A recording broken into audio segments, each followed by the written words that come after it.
Je suis Madame Akpatia, née de Grou Alphonsine, la grande cousine de Jean-Claude que vous appelez Bob Lee. Je suis le frère Akpatia, Amari Mathias, l'époux de Grou Alphonsine, cousine de Bob Lee qu'on appelle communément Jean-Claude.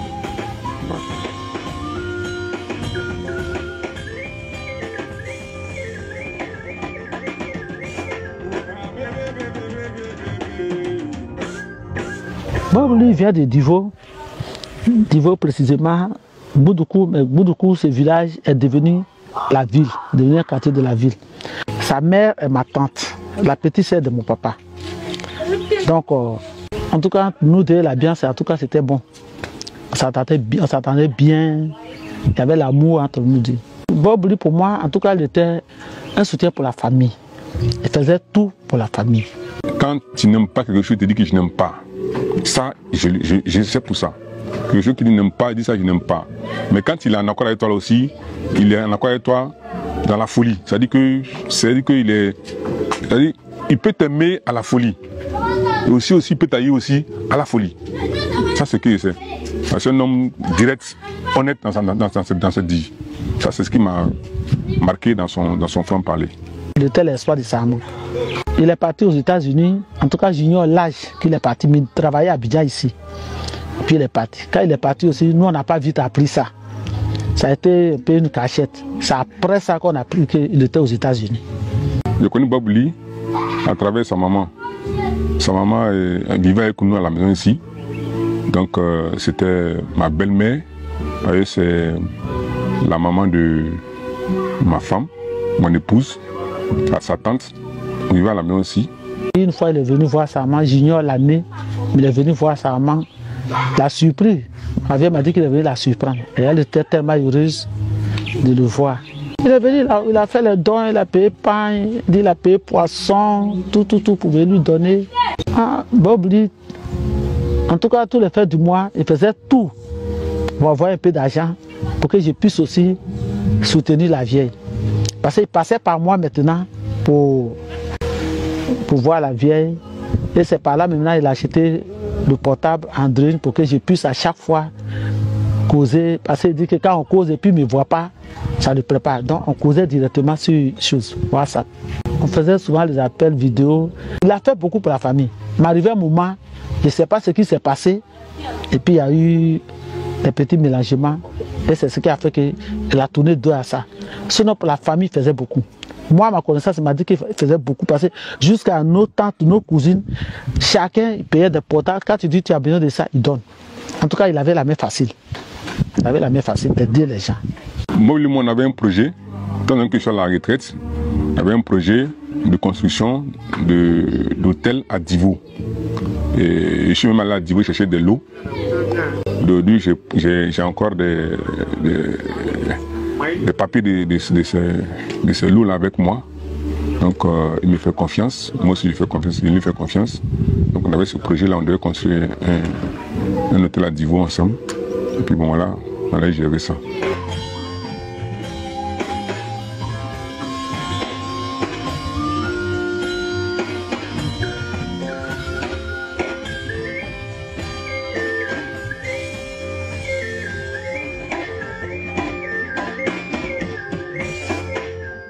Dans la famille, la vie a fait beaucoup d'enfants. Mais malheureusement, ils tous sont partis. C'est de ce que dès aujourd'hui. Et c'est Bob lui-même, il me disait non, il ne faut pas craindre, vu que la vieille tombe, je suis là pour faire tout. Donc c'est sur lui vraiment on comptait. Pour que si la vieille n'est plus, les choses se passent bien. Malheureusement, on nous apprend qu'il est mort. Bon, j'ai appris sa mort sur les réseaux sociaux. Mais je n'ai pas cru à ça. Je n'ai pas cru. Mais c'est quand j'ai appelé que je n'ai pas attendu sa voix, que j'ai cru vraiment que mon frère a été mort. Parce qu'il ne pouvait pas laisser une semaine, 2 semaines sans que lui et moi, on ne soit en contact. La femme de Bob Lee et moi, on a causé parce que son mari a fait appel vidéo, m'a fait appel vidéo. Les enfants et la mère, on a causé tout ensemble. Bon, il a dit qu'après ça, après les vacances, il allait venir même avec les enfants pour voir la vieille. Donc comme déjà, elle et moi, il y avait déjà des échanges et je l'ai connue. C'est par là que quand elle m'a dit que son mari était mort, j'ai cru à ça. Parce qu'elle ne pouvait pas mentir sur la mort. Du fait que le monsieur avait 2 enfants avec elle, elle ne pouvait pas mentir. Ma fille qui a fait les recherches pour voir le numéro de quelqu'un là-bas, pour que cette personne aussi l'a confirmé qu'il était son camarade. Mais malheureusement, Bob Lee est mort. J'étais allé au village, et puis mon époux m'a appelé que voilà des choses qui se passent au niveau des réseaux sociaux. Je suis allé sur les réseaux sociaux pour regarder, j'ai vu certaines personnes qui étaient en train de parler de la mort de Bob Lee. Vraiment, c'était pas joli à voir, c'était pas joli à entendre. Mais bon, nous on ne peut rien parce que nous ne sommes pas accrochés aux réseaux sociaux. C'est après que mon épouse m'a appelé et m'a dit qu'elle a eu à causer avec l'épouse de Bob Lee et pour la confirmation. En ce moment que nous avons commencé à croire. Et chaque fois qu'on tente de l'appeler, ça ne passe pas, son portable ne passe pas. Or, on ne peut pas passer une semaine sans appeler sa soeur pour avoir les nouvelles de la vieille. On rappelle d'informer la vieille parce que si elle apprend ça, ça serait un coup dur pour nous. Donc on cherche comment il faut procéder, l'informer la nouvelle. Les réseaux sociaux, bon, comme je n'ai pas l'habitude d'aller sur les réseaux sociaux, mais à chaque fois les gens m'interpellaient pour dire il faut dire à ton cousin, il insulte les gens, c'est pas bon. Bon, je l'appelais aussi pour lui faire les remarques. Et il est arrivé un moment, il m'a dit que non, que lui va arrêter les polémiques pour éviter tout ce qui se passe autour de lui. Il va arrêter. Donc sur ça on était. Et puis brusquement on m'a annoncé sa mort. En tout cas sa mort m'a beaucoup surpris. Parce que je n'ai pas appris qu'il était malade. Je n'ai même pas appris qu'il était malade. Donc ce qui a fait que je n'ai pas vite cru à ça. Si sa femme ne m'avait pas confirmé, je n'allais pas croire. Parce qu'elle ne m'a pas appelé pour me dire que je suis malade. Bon, depuis ce jour, à chaque fois quand j'appelle, son numéro ne passe plus. Son numéro ne passe pas. Et c'est là maintenant que je crois vraiment qu'il est mort.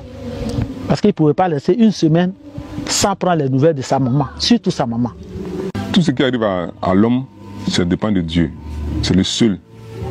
C'est lui seul qui est auteur de toutes choses. Aujourd'hui, si on dit qu'il est mort, bon, ça dépend de Dieu. Mais pour nous, on aurait souhaité qu'on dise que ça soit des rumeurs. Ce sont des rumeurs, nous serons réjouis. Mais la mort de quelqu'un, on ne peut pas s'amuser à la mort de quelqu'un.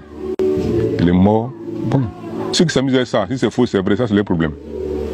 Ils vont juger avec Dieu, ça c'est clair. Que ça soit faux. Maintenant, c'est lui-même qui fait semblant. Ça m'étonnerait de parler de la personne que je connais, qui est catégorique, qui est strict sur ses paroles. Je ne pense pas. Donc, jusqu'à ce que son épouse puisse nous dire qu'il est mort, vraiment, ça sera très cruel que ça soit faux. De sa part. Donc, nous, sur la base de sa femme, nous croyons. Parce qu'avoir des enfants avec quelqu'un, et puis dire qu'il est mort, vraiment, on ne peut pas. Il n'est pas mort, il est mort là, vraiment, on ne peut pas croire. Donc, sur la base de sa femme, nous croyons qu'effectivement, son décès est réel. Bon, ceux qui disent qu'il est mort n'est pas mort, moi, je n'en sais rien. Ça n'engage que seul. Parce que chez nous ici, il n'y a pas de mort. Une personne, quand on dit il est mort, il est mort. Et pourquoi je dis ça? S'il était en vie, pour l'homme que je connais, n'allait pas se taire sur ça. Même s'il faut lui proposer combien de francs, il ne pouvait pas accepter et se cacher pour dire aux gens, dites que je suis mort. Ça c'est impossible de sa part, il ne pouvait pas faire ça. De la manière, de toute façon, les gens jouent, parlent, les morts, ils insultent, son cadavre, tout ça, ça nous fait mal. Mais nous, on n'y peut rien. On ne peut rien faire. Donc on oublie, on attend, et puis on est avec ça. Ce qui se dit de sa mort, nous ne pouvons rien dire. Parce que c'est une affaire de Dieu. Voilà. La vie que nous avons, c'est Dieu qui détient ça. Aujourd'hui, tu es mort, ça dépend de Dieu. La manière dont tu es mort, ça c'est Dieu qui prévoit ça. Nous ne pouvons rien dire contre ça. Contre eux, ils se disent, ça c'est pas notre problème. Ça ne nous dit absolument rien. Voilà. Il est mort, il n'est pas mort, ça c'est pas le problème, c'est pas ce qui est important. Comment faire pour l'enterrer là? C'est ce qui est notre sujet aujourd'hui. En tout cas, nous souhaitons que son corps arrive en Côte d'Ivoire s'il y a les gens qui peuvent le faire pour nous. Mais de notre côté, on n'a pas les moyens. C'est le seul qui faisait tout pour la famille. Donc, il n'y a pas l'homme même qui peut dire qu'on peut faire comme ça, faire comme ça. Donc, si les gens peuvent nous aider pour faire venir le corps, on est prêt pour accepter le corps. C'est maintenant qu'il avait décidé de venir avec les enfants. En vacances là. Parce que quand il m'a appelé, il a dit qu'il va venir. Quand sa maman sur la matin, que je ne vois pas les enfants, il ne connaît pas, il dit non, il faut te calmer. Je vais prendre un temps pour venir à les enfants, pour que tu puisses les connaître. Il faut dire que, étant très jeune comme il est, pour nous, on ne nous a pas parlé de son projet de décès. Voilà, moi personnellement, ce qu'on a comme projet, c'est de bâtir un hôtel à Divo qui est égal à son rang. Mais projet de décès, là, ça, nous n'avons pas eu ça. Parce que tout homme ne fait pas de projet de décès. Et c'est sa femme qui a appelé mon épouse pour lui dire que son mari souhaiterait que, depuis qu'il meurt, qu'on enterre sa femme, qu'on envoie son corps en Côte d'Ivoire. Donc on tient compte de ce qu'il a dit à sa femme. Voilà. Donc si son corps vient, on prend les dispositions pratiques qu'il faut pour que son corps soit bien enterré à Digo, dans son village à Boudoukou. Moi, je lance un cri d'appel à ses camarades qui se mobilisent pour dire qu'ils vont faire venir le corps à Côte d'Ivoire. S'ils peuvent le faire pour nous, en tout cas, ça serait une joie pour nous. Parce que selon ce que sa femme m'a dit, qu'elle avait souhaité qu'il soit enterré dans son village. Donc, on ne peut pas contredire à ça. Mais comme on n'a pas les moyens, et c'est ce qui fait que ça traîne un peu. Donc, s'il y a des gens pour venir à notre aide pour faire venir son corps, ça serait une joie pour nous. Tout ce qu'on fait sur la terre, c'est programmé. Dieu programme ça. C'est nous qui n'arrivons pas à lire dans le sens de la lecture de la Bible. Sinon, tout ce qu'on fait là, c'est déjà programmé. Aujourd'hui, il est mort. Bon, c'est Dieu qui aurait souhaité. Donc, moi, je pense que Dieu l'accueille dans son royaume. Nous savons que la vieille qui est là est à notre charge. Ça, c'est clair. Parce que dans l'attente, c'est entre lui, Bob Lee, sa soeur qui est mon épouse, et puis sa maman. Ça, c'est les trois, c'est un trio. Aujourd'hui, si Bob Lee n'est pas là, ça, c'est la charge de mon épouse. Ça, nous sommes conscients. Maintenant, on fait venir son corps ici. Bon, c'est pas mauvais. Parce qu'un homme, quand il naît, il faut qu'on l'enterre dans sa ville natale. Ça, c'est la coutume.